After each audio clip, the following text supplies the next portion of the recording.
तो दोस्तों बाजार के लिए कुछ ऐसी खबरें निकल कर आई है जो आपके लिए बहुत ही ज्यादा इंपॉर्टेंट रहने वाला है।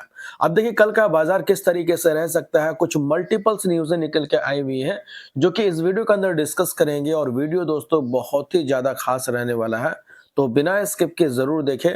और दोस्तों अगर आप चैनल में नए हैं तो चैनल को सब्सक्राइब कर दे, बेल आइकन को प्रेस कर दे ताकि इसी तरीके से इंपॉर्टेंट नोटिफिकेशन सबसे पहले आपको मिलते रहेंगे। चलिए शुरुआत कर लेते हैं। अब दोस्तों बाजार का मोमेंटम देखोगे तो लगातार हमें डाउनसाइड देखने को मिल रहा, लगातार आप देखो तो गिरावटें ही नजर आ रही है एंड काफी सारे लोगों के पोर्टफोलियो नेगेटिव में चल रहे हैं।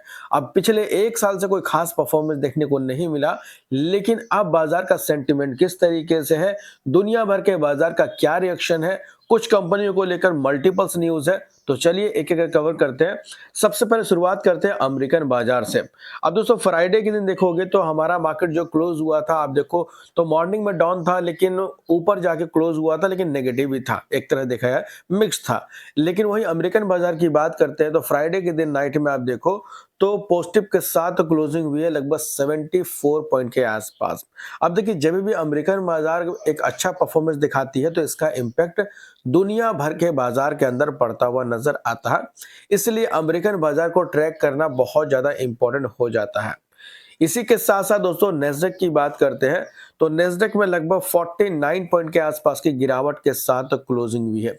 जैसा कि हमने लास्ट वीडियो के अंदर डिस्कस किया था दोस्तों कि अमेरिकन जो आईटी कंपनी है वो काफी ज्यादा एक्सपेंसिव एंड ओवर वैल्यूड है, जिसकी वजह से लगातार हमें टेक कंपनीज के अंदर प्रॉफिट बुकिंग आते हुए नजर आ रही है और हमारे यहाँ भी सेम हाल है। तो नेस्डेक के अंदर दोस्तों मैक्सिमम टेक कंपनीज है और वहां पे आज भी हमें प्रॉफिट बुकिंग आते हुए नजर आ रही है। इसके अलावा दोस्तों निफ्टी 50 की बात करते हैं तो आप देखिए फ्राइडे के दिन मॉर्निंग में तो बहुत ज्यादा प्रेशर बना हुआ था, सीधा नीचे था, लेकिन फिर धीरे धीरे रिकवर होता हुआ नजर आया और फाइनली आप देखोगे क्लोजिंग तो लगभग 17 पॉइंट के गिरावट के साथ क्लोजिंग होते हुए नजर आई है। तो एक तरह से नेगेटिव के साथ क्लोज हुई है, लेकिन मॉर्निंग में जिस तरीके से फॉल था उसके अकॉर्डिंग थोड़ा सा ऊपर जाके क्लोज दी। इसके पीछे का भी मल्टीपल्स रीजंस है। इसके अलावा दोस्तों एफआई और डीआई के ट्रेडिंग एक्टिविटीज को अगर चेकआउट करते हैं तो 7 नवंबर के दिन देखोगे तो एफआई की खरीदारी हुई थी लगभग 4,581 करोड़ का और इसके अलावा डीआईज ने भी लगभग 6,674 करोड़ का बाइंग किया था। तो एक तरह से एफआई और डीआई फ्राइडे के दिन बुलिश नजर आ रहे थे, लेकिन उससे पहले 6 नवंबर, 4 नवंबर, 3 नवंबर को देखोगे तो हमें एफआईज की तरफ से बिकवाली देखने को मिल रही थी। तो एक देखिए बाजार के अंदर जो अनसर्टेनिटी बनी हुई है, इसके पीछे का एक रीजन यही बताया जा रहा कि एफआईज की पिछले कुछ समय से लगातार बिकवाली देखने को मिल रही है, जिसका भी इम्पैक्ट बाजार के अंदर पड़ रहा। तो अगर एफआईज की वापसी हो जाती है तो ये बाजार के लिए काफी अच्छी बात हो सकती है। और वापसी कब होगी, कैसे होगी, इस बारे में चलिए समझते हैं। अब देखिए इसी से रिलेटेड कुछ एक्सपर्ट्स हैं, उनका मानना है कि कल के दिन से बाजार किस तरीके से रह सकता है उसको समझते हैं।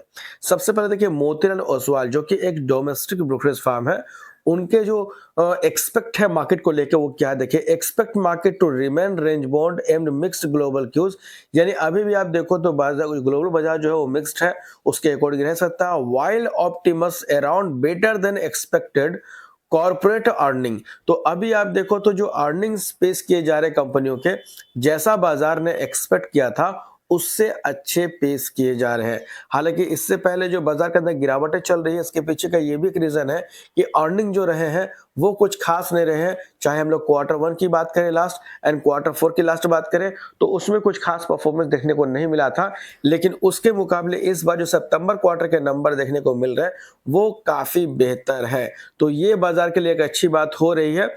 इसके अलावा अगर प्रोग्रेस होता है इंडिया यूएस ट्रेड के बीच में टॉक चल रहा, अगर उसमें कोई अच्छा पॉजिटिव आउटकम निकल के आता तो अपसाइड सपोर्ट हम लोग इसमें देख पाएंगे निफ्टी के अंदर।